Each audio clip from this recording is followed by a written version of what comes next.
Hi, my name is Rob, and this is my review of We Are Robin #1. What happens when the system fails you? Bruce Wayne has always felt he was failed by the system when his parents were shot and gunned down in Crime Alley, and he became Batman. Many of the villains in Gotham City's origins are born out of being failed by the system.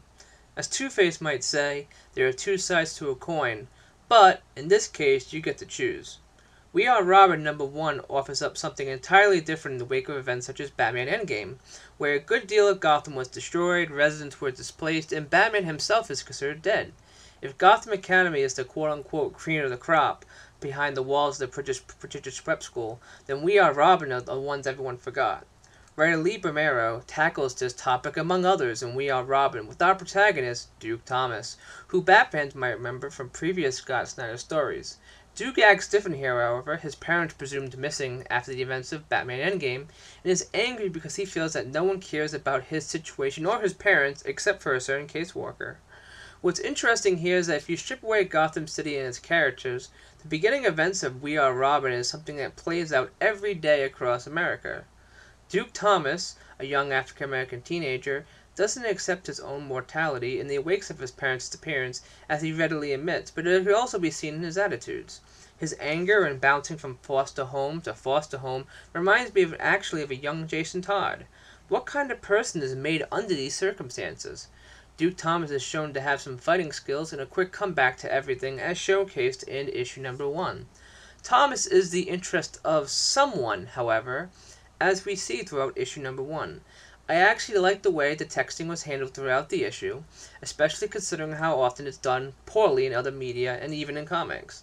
Of course, Duke does find his way to the Gotham sewers and himself into trouble. I do think it's interesting that Bermero is using many of the same themes that Snyder is currently using in Batman. Snyder as in Scott Snyder. Mainly the idea of the system and authority. It seems ridiculous that there would be a bunch of would-be Robins running around Gotham City, except in the city where Batman is presumed dead and the system has co-opted the Batman for itself. This should come as no surprise. Snyder himself has always written Gotham City as its own main character, something that's alive and something that responds to the events around it. It's no different here in We Are Robin. Jorge Corona's art deserves to mention as being fantastic as well. It's fluid and adds to the book by helping give it the right feel. Just about everyone is drawn as I would expect them to be, and I enjoy that Corona doesn't give away every character the same face. I'm looking forward to seeing more work from him. So some final thoughts. Bermero and Corona have quite the task ahead of them to justify an entire new property in the Bat universe, among so many other titles each month. However, I would say the pair are off to a fine start and have definitely left me wanting more. The idea of a group of quote-unquote Robins filling in the gap of an anti-system authority in the wake of Batman's death intrigues me, and so does the idea of a diverse cast of Robins at that. Definitely worth reading We Are Robin #1.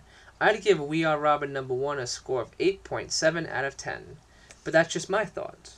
What did you think of We Are Robin #1? Comment below and let me know what you think, and please don't forget to subscribe. Thank you.